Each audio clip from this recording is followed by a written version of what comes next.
আসসালামু আলাইকুম।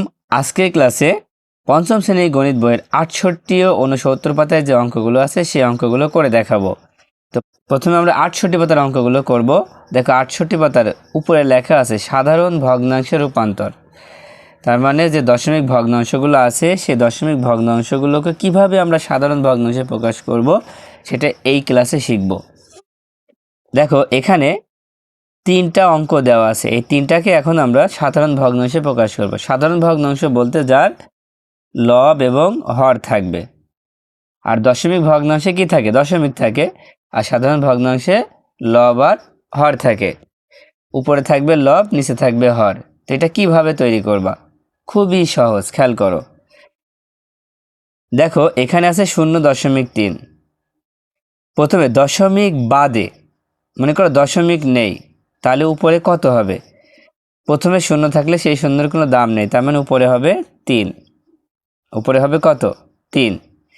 এবার নিচে 10 কিভাবে হলো? নিচে 10 হলো এই যে এখানে যে দশমিক আছে, এই দশমিকের জন্য আমরা 1 লিখব, আর দশমিকের পরে যেই কয়টা সংখ্যা থাকবে সেই কয়টা শূন্য লিখব। দশমিকের পরে একটা সংখ্যা আছে, একটা শূন্য লেখা হয়েছে।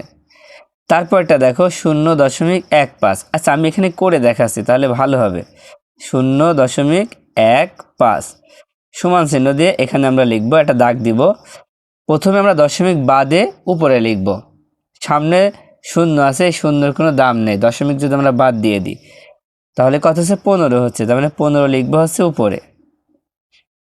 আর নিচে কত লিখব? দেখো দশমিক, এই যে দশমিক আছে এই দশমিকের জন্য আমরা এখানে 1 লিখব। দশমিকের জন্য কত লিখব? 1 লিখব। আর কয়টা সংখ্যা আছে? দেখো একটা দুইটা, এই দুইটা সংখ্যার জন্য দুইটা শূন্য লিখব, তাহলে হচ্ছে 15/100। যদি তুমি চাও এটাকে কিন্তু কাটাকাটি করতে পারো। কিভাবে? দেখো 15 এবং 100কে 5 দিয়ে ভাগ করা যায়। তুমি 15কে যদি 5 দিয়ে ভাগ করো তাহলে কত হবে? দেখো 3 5 15, আর 15কে আবার 100কে যদি 5 দিয়ে ভাগ করো তাহলে 3 20 100। এইভাবে কিন্তু তুমি ভাগ করে করতে পারবা। সর্বশেষ যেটা আছে দেখো 0.008, এইটা কিভাবে করবা? দেখো এখানে আমি দেখাই দিছি। যদি শূন্য বাদে লেখো, মানে দশমিক সহ যদি শূন্য বাদ দিয়ে দাও, যদি দশমিক বাদ দিয়ে লেখো তাহলে শূন্যগুলোও কিন্তু বাদ হয়ে যাবে। দশমিক যখনই বাদ দিয়ে দিবা সামনের শূন্যের কোনো দাম থাকে না। তাই কত লিখবো? এখানে 8 আছে, 8 লিখবো উপরে। নিচে কত হবে? দেখো এখানে দশমিক আছে, এই দশমিকের জন্য 1 লিখলাম। এবার সংখ্যা আছে 1 2 3, এই তিনটার জন্য এখানে 3টা শূন্য লিখলাম। দেখো এই 68 পাতার নিচে যে 1 নম্বরটা আছে, এই 1 নম্বরটা যদি তোমরা করো তাহলে সম্পূর্ণ বুঝতে পারবা কিভাবে দশমিক ভগ্নাংশকে সাধারণ ভগ্নাংশে প্রকাশ করা যায়। দেখো কি লেখা আছে, নিচের দশমিক সংখ্যাগুলোকে সাধারণ ভগ্নাংশে রূপান্তর করি এবং সম্ভব হলে ভগ্নাংশকে তার লঘিষ্ঠ আকারে প্রকাশ করি। লঘিষ্ঠ আকার মানে কাটাকাটি করা, সব থেকে ছোট করে ফেলা। ঠিক আছে? তো প্রথমটা কত আছে দেখো 0.04, যেটা আমরা প্রথমে খাতায় লিখে নিই। তো এইটা এখন কিভাবে আমরা সাধারণ ভগ্নাংশে প্রকাশ করব? আচ্ছা পাশে আমরা দাগ দিলাম, দাগ দিয়ে তো পাশে আমরা সমান চিহ্ন দিয়ে এভাবে দাগ দিয়ে নিব। এখন উপরে কত লিখব? আচ্ছা উপরে দশমিক আমরা বাদ দিয়ে লিখব। দশমিক যদি বাদ দেওয়া হয় তাহলে 4-এর সামনে যে শূন্যগুলো আছে সবগুলো বাদ, তাই কত হবে? 4 হবে, শুধুমাত্র 4 হবে। এবার নিচে কত লিখবা? দেখো এখানে যে দশমিক আছে এই দশমিকের জন্য 1 লিখবা, আর সংখ্যা আছে দশমিকের পরে 1 2, দুইটা আছে, দুইটা শূন্য লিখে ফেলো। এবার ভাগ করতে হবে। দেখো কাটাকাটি করা যাচ্ছে 4 দিয়ে। 4 দিয়ে যদি 4কে ভাগ করা, আচ্ছা কেটেই দিলাম, 4 দিয়ে 4কে ভাগ করলে 1 হবে। 4 দিয়ে 25, 4 দিয়ে 100কে ভাগ করলে 25 হবে। যদি তোমরা ভাগ করো অন্য জায়গায় তাহলে দেখবা 25ই পাবা। এখন দেখো উপরে থাকবে 1 আর নিচে থাকবে 25, এটাই কিন্তু সাধারণ ভগ্নাংশে প্রকাশ হয়ে গেল। দেখো 2 নম্বরে আছে 0.35, এটাকে আমরা কিভাবে করব? দেখো প্রথমে একটা দাগ দিয়ে নাও। এখন দশমিক বাদে আমরা উপরে লিখব। দশমিক যদি বাদ দেওয়া হয় তাহলে সামনে শূন্য তো লেখা লাগছে না, তাহলে কত হবে? উপরে হবে 35, আর নিচে কত হচ্ছে? এই দশমিকের জন্য 1 লিখবা আর দুইটা সংখ্যার জন্য দুইটা শূন্য লিখবা। এখানেও কিন্তু ভাগ করা যাচ্ছে। দেখো, যদি কোনো সংখ্যার শেষে 5 এবং 0 থাকে তাহলে 5 দিয়ে ভাগ করা যাবে। তো 5 দিয়ে ভাগ করো, 5 দিয়ে যদি 35কে ভাগ করো তাহলে 5 7 35, আর 5 দিয়ে 100কে ভাগ করলে 5 করে 100 বা 5 দিয়ে 100কে ভাগ করলে 20 হয়, 5 20 100। তো এখন দেখো 7 লিখবো উপরে আর 20 লিখবো নিচে, তাহলে হয়ে গেল। আচ্ছা, 3 নম্বরে আছে 0.75।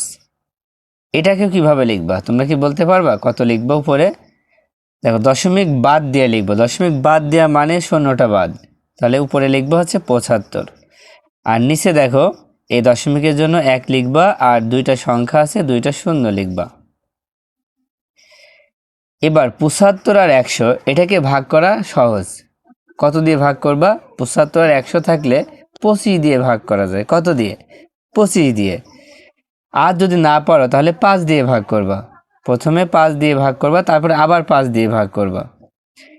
এখন দেখো, আমরা 25 দিয়ে ভাগ করছি। 25 দিয়ে ভাগ করলে 3 25 75, আর 3 4 25 100। তো কত হলো? উপরে হবে 3, নিচে হবে 4। আচ্ছা, ধরো আমি এখানে তোমাদের দেখাচ্ছি যে 75 বা 100কে তুমি ভাগ করতে পারছো না 25 দিয়ে, তাহলে 5 দিয়ে করবা। 5 দিয়ে 5 15 75, 5 দিয়ে 5 20 100। আবার কিন্তু 5 দিয়ে ভাগ করা যায়। 5 দিয়ে 15কে ভাগ করলে 3 5 15, 5 দিয়ে 20কে ভাগ করলে 4 5 20। তাহলে কত হলো? 3/4। দেখো, এখানে কিন্তু 3/4ই হয়েছে। এবার সর্বশেষ যেটা আছে 0.25।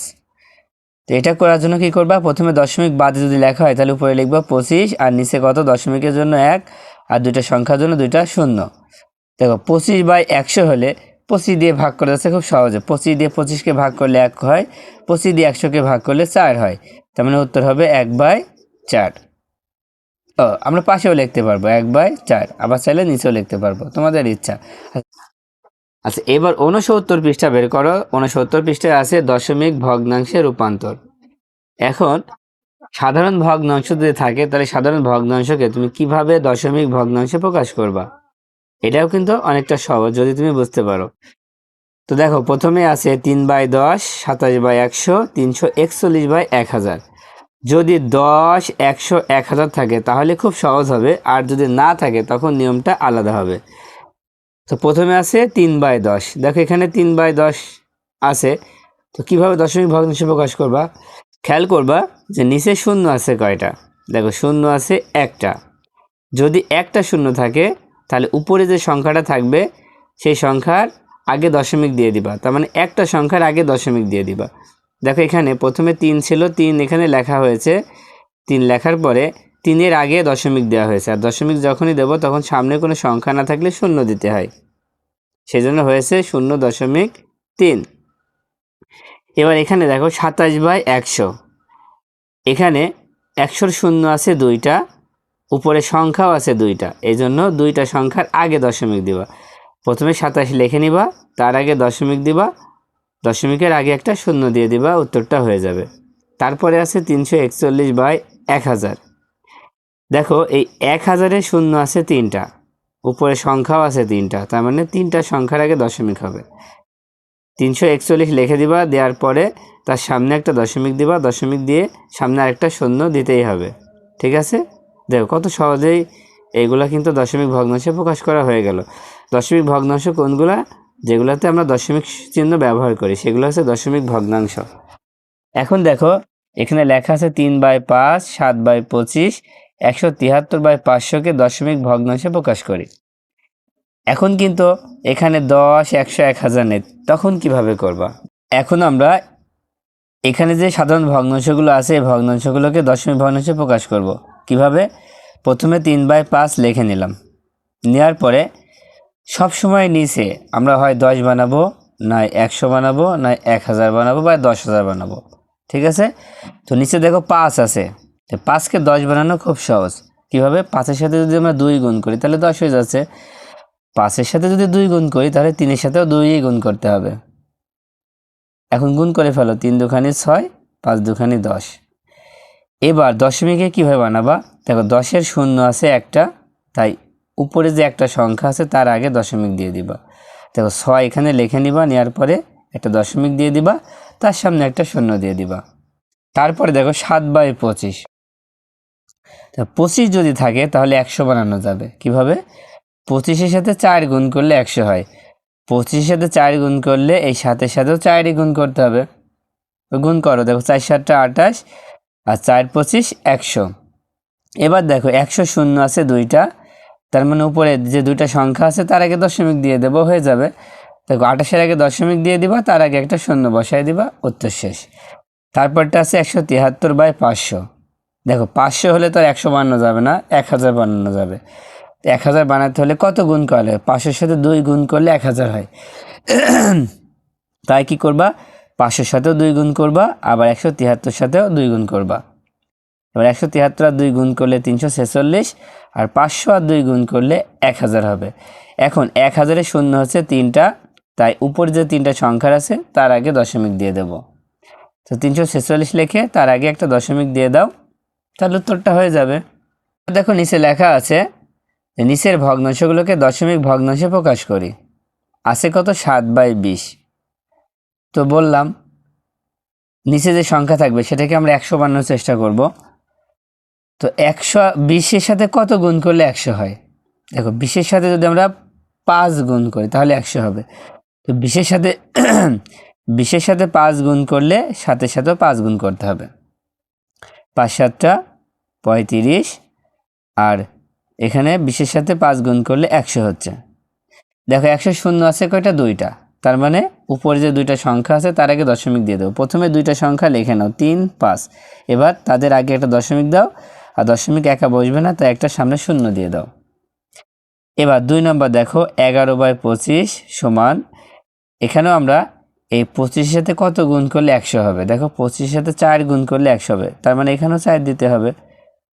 এবার 4 11 44, আর নিচে হচ্ছে 100, তাহলে 100 শূন্য আছে দুইটা, তাই এখানে প্রথমে 44 লিখে নিলাম। এবার দুইটা সংখ্যার আগে দশমিক দাও, আর সামনে একটা শূন্য দিয়ে দাও। 3 নাম্বার আছে 37/50। দেখো 50-কে 100 বানানো খুবই সহজ, কারণ 50-এর সাথে 2 গুণ করলে 100 হয়ে যাবে। 2 গুণ করলে দুইটার সাথেই গুণ করতে হবে। হ্যাঁ, 37 দুখানি কত হয়? দেখো 3 7 দুখানি 14, 4 হাতে 1, 3 দুখানি 6 আর 1 7, কত হলো? 74, আর নিচে হচ্ছে 100। তো 100 শূন্য আছে দুইটা, তাই দুইটা সংখ্যার আগে দশমিক, প্রথমে 74 লিখে নাও, আর 74-এর আগে দশমিক দাও, সামনে একটা শূন্য দাও। এবার 4 নাম্বার দেখো 1/4 সমান 1/4। এখন 4-এর সাথে কত গুণ করলে 10 তো বানানো সম্ভব না, 4-এর সাথে আমরা 100 বানাতে পারবো কত গুণ করলে? 25 গুণ করলে। তো এখানে 25 দিয়ে দাও, 4 25 100। তো 4 25 এখানে আমরা 100 লিখে নিলাম, আর 25-এর সাথে 1 গুণ করলে 25 ওকে 25। দেখো শূন্য আছে দুইটা, সে দুইটার আগে দশমিক দিয়ে দাও। দেখো 25 যেহেতু দুইটা সংখ্যা, তার আগে দশমিক দিয়ে দিলেই তো হয়ে যাচ্ছে। 25 তার আগে একটা দশমিক দিয়ে একটা শূন্য দিয়ে দাও, তাহলে উত্তর শেষ। তো আশা করি এই অঙ্কগুলো তোমরা খুব ভালোভাবে বুঝতে পেরেছ। তো আজকের মতো ক্লাসটা এই পর্যন্ত। আল্লাহ হাফেজ।